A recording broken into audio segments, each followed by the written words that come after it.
Баршаңызға жалынды сәлем достар. Сіздермен бірге 101 фильм және бүгін сіздерге 2021 жылға «Первый клон» атты фильмін қысқаша айтып беретін боламын. Собак уникален.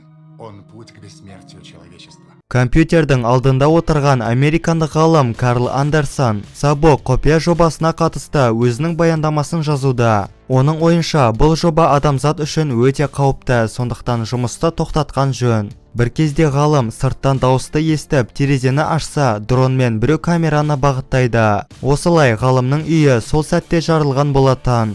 Өзінің квартирасында Кихун атты отставкадағы барлаушы басы ауырғаннан әзер шыдап жүр. Өйткені оның басында қатерлі ісік бар, ал үйде ауруды басатын дәрі жоқ. Осы кезде зертхананың бастығы дәрігерге қоңырау шалып, оған Андерсонның өлімі жайлы ескертеді. Енді олар копия жобаны басқа жерге көшірулері тиіс. Емханада жұмыс жасайтын досына келген Кихун одан ауруды басатын дәріні алмақшы. Ал дәріні алған соң досы оған енді рұқсатсыз кірмеуді ескертеді. Кихун жағаға тоқтап, сол жерде сұйықтықты стаканға құйып, иіскеу арқылы дәріні қабылдайды. Бір кезде көзін ашса, біреулер терезені қағып тұр. Сөйтсе олар контораның адамдары екен және Кихунды өздерімен алып кетпекші. Барлаушыны олар копия жоба орналасқан кемеге алып келеді. Доктор Лин жігітке өзінің тәжірибелері жайлы айтуда, бірақ та Кихун оны түсінетін емес. Бір кезде оған әйнектің арғы бетінде өмір сүретін жігітті көрсеткенде ол не дерін білмей қалады. Жігіттің қарапайым адамнан еш айырмашылығы жоқ. Зертханада ғылымдар оған Собак деген ат қойыпты. Тек бір ескере кететіні, Собакта адам сенгісіз күштер және ешқашан өлмейтін қабілет бар. Оның клеткалары кез келген ауруды емдей алады екен. Ал Кихунға тәжірибені сапар кезінде қорғау тапсырылды. Осыдан кейін жігіт доктор Линнің сұрауымен тастарды жылжытып өз қабілетін көрсеткен болатын. Кихун көзін ашса, емханада жатыр. Сөйтсе жігіт аурудың кесірінен есінен танып қалған екен. Егерде Кихун берілген тапсырманы сәтті орындап шықса, онда дәрігер Собактың клеткасы арқылы жігітті емдеуге дайын. Көп ұзамай барлаушы зертхананың бастығымен жолыққанда, ол да жігітке дәрігер ұсынған талаптарды қояды. Ертеңінде миссияға келіскен Кихун Собакпен бірге кетіп бара жатыр. Кихун жігітпен таныспақшы, бірақ та Собак оған қауіппен қарап тұр. Бір кезде күзетші бағыттың өзгергенін түсініп, жүргізушіге хабарласқанда, олардың жауаптарын естіп, шынымен де күдіктене бастайды. Осы кезде жолда шайқас басталып, жүк көлігі жолдан шығып кеткен болатын. Ал Кихун сол мезетте қаруын алып, біреудің кіргенін күтеді. Бірақ та түтіндеткіш граната оны ұйқыға жіберді. Есін жиған Кихун көзін ашса, Собак орнында отыр. Кихун одан не болғанын сұраса, жігіттің айтатын түрі жоқ. Өйткені бұл Собактың алғашқы сапары және ол да не болғанын түсінбейді екен. Бір кезде кузовқа американдық әскер келіп, жігітке дәрі құймақшы болады. Собак бірінші оған ескертуді шешті. Ақыры әскер тыңдамаған соң оған өз күшін қолданады. Қауіпті сезінген қалған әскерлер кузовты тексермекші, сонда Кихун КамАЗды оталдырып, тамды жарып шыққан еді. Кімнің сатқын екенін түсінбей, Кихун бірінші зертхананың бастығына хабарласып, оған не болғанын айтады. Енді екеуі бастық айтқан базаға жаяу барулары керек. Бірақ та Собак оған сеніңкіремей тұр, сондықтан базаға баруға мүлдем қарсы. Кихун оны көндіру үшін денсаулығы жайлы шындықты айтуды шешті. Осылай екеуі базар бойымен бара жатыр. Халықтың арасында бірінші рет жүрген Собак айналасына тамсана қарайды, ал адамдар оған не болғанын түсінер емес. Кихун көзге түспеу үшін серіктесіне жаңа киім алып береді. Көп ұзамай екеуі копия базаға келіп, сол жерге жайғасқан болатын. Күзетші жігітке лапшаны бергенде, Собак оны қатты ұнатқаннан, қатарынан бірнешеуін жеп алады. Бір кезде Кихун жігіттен хоббин сұрағанда, Собак өмір бойы тек тәжірибе өтіпті. Ал доктор Линді жігіт анасындай көреді екен. Бір кезде монитордан Кихун бастықтың адамдарын көріп ішке кіргізгенімен, екеуі бұл жерге Собакты өлтіру үшін келген болып шықты. Кихун денесімен жігітті қорғап тұр, ал Собак атылған оқтарды күшпен қайтаруда, және соңында олардың көзін жойған болатын.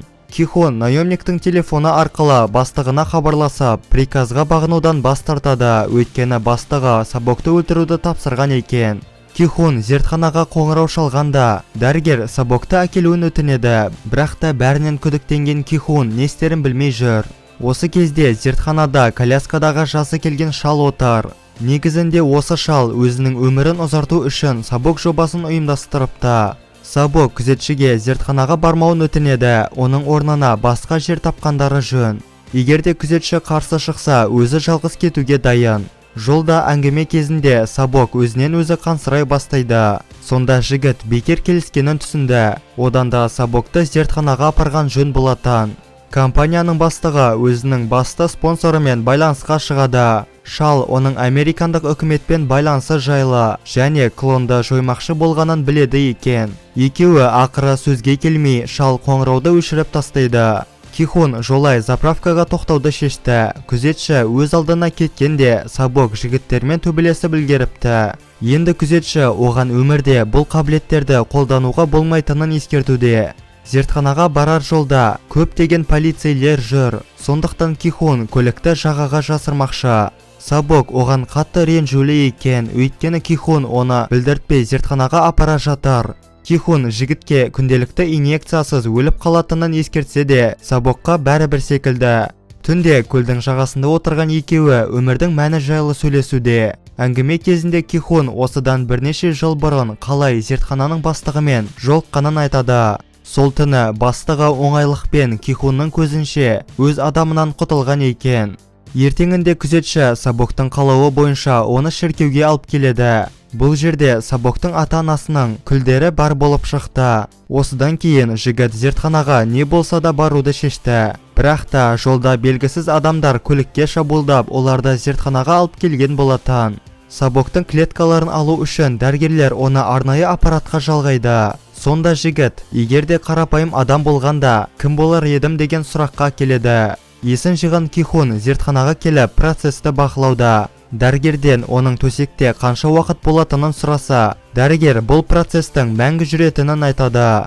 Күзетші олардың бұл әрекеттеріне төзбей, ақыры Сабокты босатуды шешті. Және шайқас кезінде олардың доктор Линді өлтіргенін түсінеді. Өйткені Лин Сабокты қорғау үшін спонсорды өлтірмекші болған екен.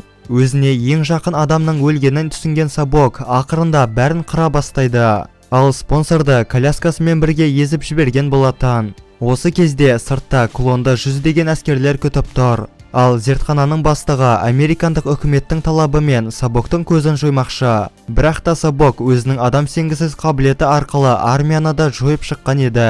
Енді күзетшімен жалғыз қалғанда күзетші уақыт барда оған кетуді бұйырады. Зертхана Сабоктың жалғыз үйі болғандықтан басқа қай жерге баратынын білмей тұр. Онымен қоса әскерлер оны жайына қалдырмайтыны да белгілі. Сондықтан жігіт өзін бұндай азап өмірден босату үшін Кихуннан атуды өтінген болатын. Осылай күзетші қарумен оны атып өлтірген соң, жігітті бірнеше күн алдан әңгіме айтып отырған жағаға жерлейді.